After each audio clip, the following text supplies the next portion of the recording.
नमस्कार, मैं हूं ब्रजेश श्रीवास्तव और आप देख रहे हैं आप सबका पसंदीदा शो टॉक विद ब्रजेश।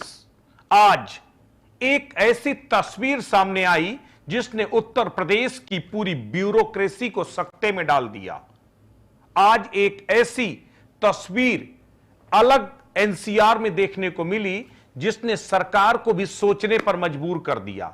सरकार बैकफुट पर नजर आने लगी और विपक्षियों के लिए सत्ताधारी दल के एक विधायक ने ही एक बैठे बिठाए एक बड़ा मुद्दा दे दिया। लेकिन दरअसल यह कहानी आपको जितनी सीधी नजर आ रही है उतनी सीधी है नहीं। अभी आपको पूरी कहानी समझाएंगे, पहले आपको दो बयान सुनाते हैं। उन दो बयानों को सुनिए और फिर आपको इस पूरी खबर पर चर्चा करेंगे कि इस खबर के मायने क्या हैं। तो सुनिए जरा ये बयान। एक तो अपने चेयरमैन को बोलिए कि आईडीसी जो है नहीं था कि यहां पर कोई धरना चल रहा है, और जो हमारी जानकारी में पहले रहता तो मैं समझता हूं कि जिस दिन धरना किसानों का प्रारंभ हुआ था उसी दिन मैं इस धरना स्थल पर आ गया होता अपना समर्थन देने के लिए। हम कभी यह नहीं देखते हैं किस पार्टी का, किस संगठन का कोई आंदोलन है अथवा कार्यक्रम है।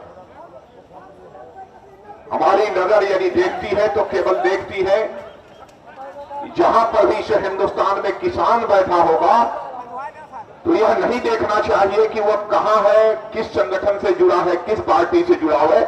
सदैव उस स्थान पर राजनाथ सिंह हाजिर होने की कोशिश करते हैं और आज मुझे आप सब लोगों के बीच में आने का जो अवसर प्राप्त हुआ है, एक तरफ आप लोगों के बीच मौजूद होकर मुझे खुशी की अनुभूति हो रही है, लेकिन वहीं दूसरी तरफ खुले आसमान के नीचे 3 दिनों से आपको धरना देना पड़ रहा है। यह बेहद तकलीफ की बात है। सच कहा युद्धवीर सिंह जी, इतने दिन हो गए, बगल में संसद है, निश्चित रूप से प्रधानमंत्री जी को खुफिया विभाग के द्वारा जानकारी प्राप्त हो चुकी होगी, लेकिन उन्होंने किसी को भेजकर क्या समस्या है, क्या मांग है, यह भी जानने की जहमत नहीं उठाई। लेकिन प्रधानमंत्री जी, आपको इस सच्चाई को समझना चाहिए, जिस दिन से हिंदुस्तान का किसान एकजुट होकर सड़कों पर आ जाएगा तो कोई दुनिया की ताकत उसके हौसले को पस्त नहीं कर सकती। बड़ी से बड़ी ताकतों को घुटना टेकने को मजबूर होना पड़ेगा। इस देश की सबसे बड़ी जनसंख्या यदि है तो किसानों की है, सबसे बड़ी जनसंख्या। और किसी एक पेशे में लगे हुए लोगों की शक्ति के बारे में किसी को यदि तुलना करनी है तो मैं कह सकता हूं कि हिंदुस्तान में केवल कृषि क्षेत्र में, कृषि पेशे में लगी हुई जो जनसंख्या है वही हिंदुस्तान की सबसे बड़ी जनशक्ति है। और उस जनशक्ति को कभी चुनौती देने की कोशिश बड़े से बड़े सत्ताधारी बोलिए कि वहां लखनऊ में बैठकर वो तमाशा न देखें, इसको जल्दी से जल्दी ये रोज का धरना प्रदर्शन हम सब लोग देखते हैं। आईडीसी वहां लखनऊ में बैठकर तमाशा कर रहे हैं। ये आप सब लोगों की तरफ से ये नेतृत्व ही हुआ। ये जो मैं बोल रहा हूं ये आपके आंदोलन का नेतृत्व ही हुआ है। और मैं बोल रहा हूं, ये आईडीसी को बोलिए कि ये बात का जवाब दे, वरना सबसे पहले चलकर मैं वहां पर बैठूंगा। अन्य मुद्दों के ऊपर भी अन्य मुद्दा जो है वो सब प्रमुख 15 के 15 मुद्दे वहां प्रमुख। यहां पर मैं धरना प्रदर्शन हम जनप्रतिनिधि झेलते हैं, वो लखनऊ में बैठकर तमाचा कर रहा है। इसमें साथ में ये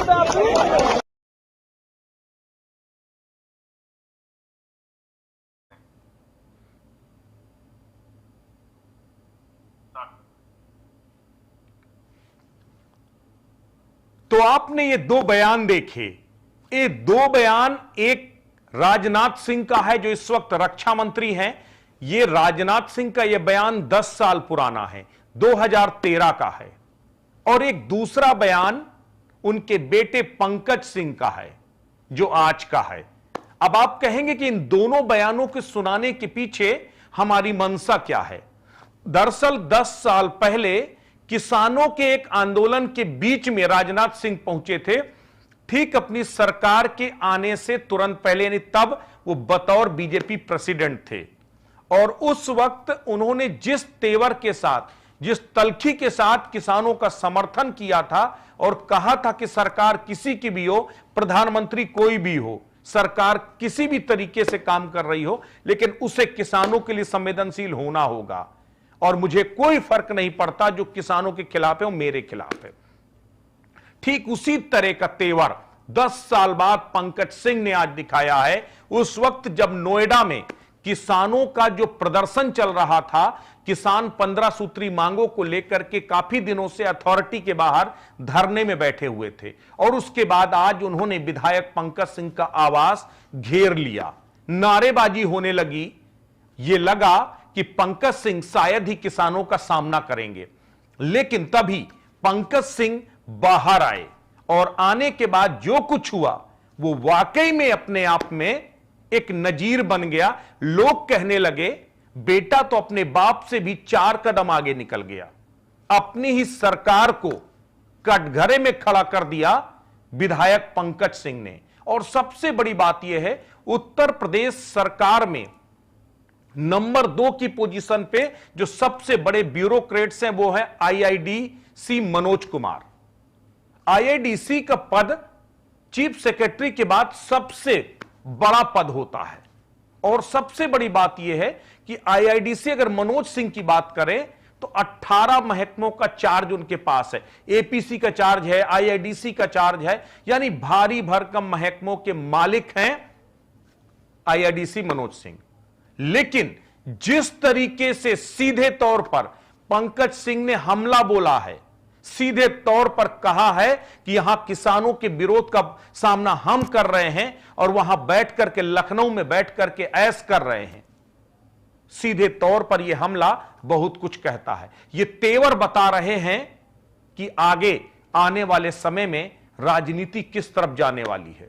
सबसे बड़ी बात यह है कि अगर हम राजनाथ सिंह की बात करें तो राजनाथ सिंह भारतीय जनता पार्टी में एकमात्र अकेले ऐसे नेता हैं जो किसानों के तमाम नेताओं के, जो किसान अलग अलग संगठन हैं, उन नेताओं के खासे चहेते हैं और आज भी राजनाथ सिंह की बात को वेटेज देते हैं। वो तमाम किसान संगठन, वो फिर पंजाब का किसान संगठन हो, हरियाणा का हो, उत्तर प्रदेश का हो, कहीं का भी हो, कोई भी धड़ा हो, राजनाथ सिंह को मानता है।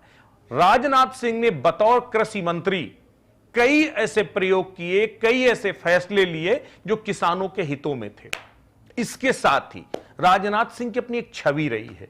राजनाथ सिंह अपनी ही सरकार में अधिकारियों को किसानों के मुद्दों को लेकर के जो है फटकारने से कभी बाज नहीं आए। एक बार नहीं, 10-10 बार उन्होंने अपने महकमे के जो डायरेक्टर थे, अपने महकमे के जो सेक्रेटरी थे, उन सब की लताड़ लगाई। कुछ उसी तरह का अंदाज पंकज सिंह में देखने को मिला। अपने पिता के नक्शे कदम पर चलते हुए नजर आए और सबसे बड़ी बात यह है, अपने ही सरकार के खिलाफ बगावती हो गए पंकज सिंह। सीधे तौर पर कह दिया कि अगर 15 दिन के अंदर किसानों की समस्याओं का निराकरण नहीं होता है, आईआईडीसी किसानों की समस्याओं को नहीं सुनते हैं, तो मैं पहला शख्स होऊंगा जो धरने पर बैठूंगा। इतना ही नहीं, सीधे तौर पर कह दिया कि जो मेरा ऐलान है इसे ही इस आंदोलन का नेतृत्व समझा जाए और किसानों के आंदोलन का नेतृत्व मैं करूंगा। ये ठीक उसी तरह का तेवर था जैसे 10 साल पहले राजनाथ सिंह का तेवर था। राजनाथ सिंह उत्तर प्रदेश में मुख्यमंत्री रहे, राजनाथ सिंह केंद्र में तमाम पदों पर मंत्री रहे और वर्तमान में रक्षा मंत्री हैं। और उनकी जो अपनी स्टाइल है, वो बेबाक बोलते हैं, बेधड़क बोलते हैं, दबंगई के साथ अपनी बात कहते हैं और स्ट्रेट फॉरवर्ड वो पूरी तरह से अपने बिहेवियर में है। कुछ उसी अंदाज में पंकज सिंह भी नजर आए, कुछ उसी तरह का अंदाज पंकज सिंह का भी नजर आने। और सबसे बड़ी बात यह है, अपनी ही सरकार के सबसे बड़े ब्यूरोक्रेट्स को कटघरे पर खड़ा कर दिया। कुल कटघरे पर नहीं खड़ा किया, लताड़ लगा दी, बैंड बजा दी, सही मायने में कहा जाए। जिस जिस तरह के संबोधन पंकज सिंह ने किए अपने ही सरकार के आईआईडीसी के लिए, वो अपने आप में बेहद अहम है। यह सवाल भी है कि क्या उत्तर प्रदेश की ब्यूरोक्रेसी जनप्रतिनिधियों की आंखों में भी धूल झोंकती है? क्या उत्तर प्रदेश की जनप्रतिनिधि इतने, माफ कीजिएगा, जो उत्तर प्रदेश के जो ब्यूरोक्रेट्स हैं, क्या वो इतने बेलगाम हो गए हैं कि उन्हें जनप्रतिनिधियों की भी परवाह नहीं? तो आम जनता की वो क्या सुनेंगे और क्या करेंगे? ये पंकज सिंह का ये बयान इस सियासत में आग लगाने वाला है। विपक्षी इस पर सवाल खड़ा करेंगे, लेकिन मुझे लगता है कि पंकज सिंह ने खुद इस मुद्दे को उठा करके विपक्ष की जो संभावनाएं थी सवाल उठाने की, सवाल दागने की, उसे खत्म कर दिया। उसने तो खुद कह दिया कि ये अधिकारी बेलगाम हो चुके हैं, अधिकारी केवल मौज काट रहे हैं और यहां पर हम लोग जनता के बीच में, किसानों के बीच में रह रहे हैं। किसानों के साथ राजनाथ सिंह का बेहद करीबी नाता रहा है। उत्तर प्रदेश में जब सरकार आई तो किसानों के लिए कई बड़े फैसले राजनाथ सिंह ने किए। जब केंद्र में कृषि मंत्री बने तो उन्होंने कई फैसले लिए।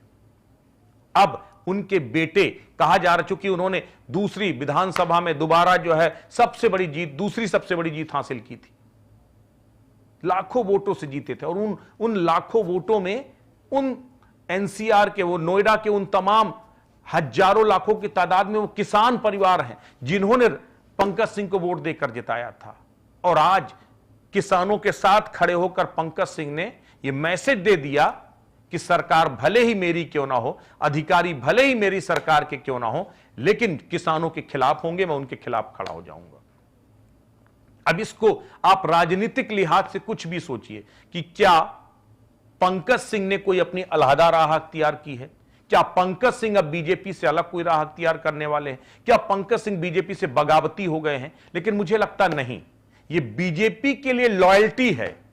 यह बताने की कोशिश है कि हमारी सरकार पूरी तरह से किसानों के लिए संवेदनशील है, हमारी पार्टी पूरी तरह से किसानों के लिए संवेदनशील है, और मैं खुद बतौर जनप्रतिनिधि, बतौर विधायक किसानों के साथ खड़ा हूं। और जो भी अधिकारी हमारी सरकार के नहीं सुनेंगे, नहीं करेंगे, उनको जो है रहने का हक नहीं है, और उनके खिलाफ उन्होंने बगावत का बिगुल फूंक दिया। तो एक तरह से देखा जाए तो उन्होंने कहीं ना कहीं अधिकारियों को आईना दिखाया और अपनी सरकार को फजीहत से बचाया है। लेकिन ये जो बयान है इसको विपक्ष मुद्दा जरूर बनाएगी। अब सबसे बड़ी बात यह है, पंकज सिंह, 2024 का लोकसभा का चुनाव आ रहा है।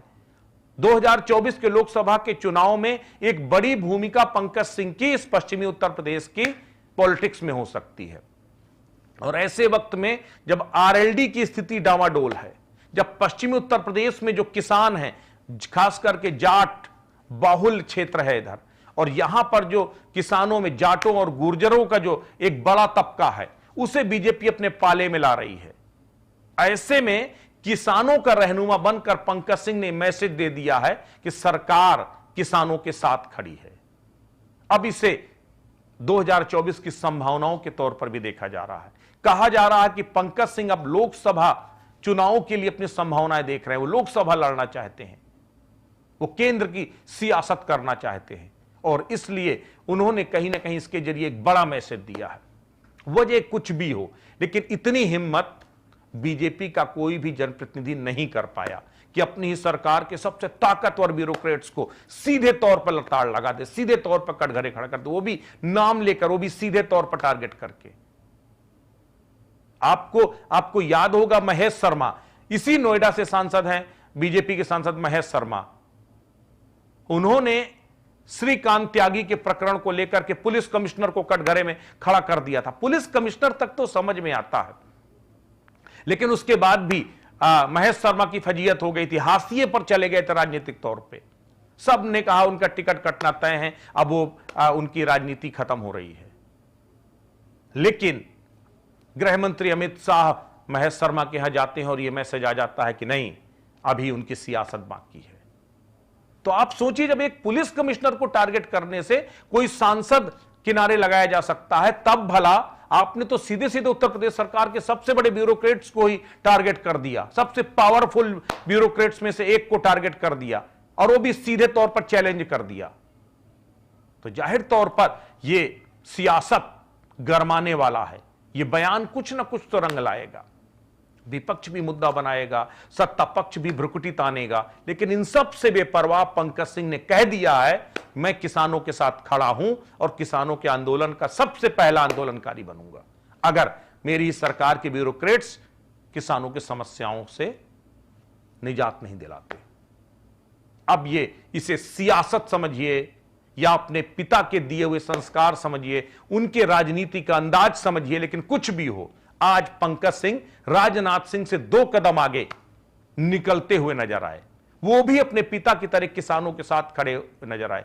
तो क्या उत्तर प्रदेश की सियासत में किसानों का एक नया रहनुमा पंकज सिंह के तौर पर सामने आ गया है? इस पर आपकी अपनी क्या राय है, इसे कमेंट करके जरूर बताइएगा। और यह भी बताइएगा कि क्या पंकज सिंह का अपनी सरकार के ब्यूरोक्रेट्स पर यह हमला सियासी है या वाकई उन्हें किसानों की फिक्र है। नमस्कार।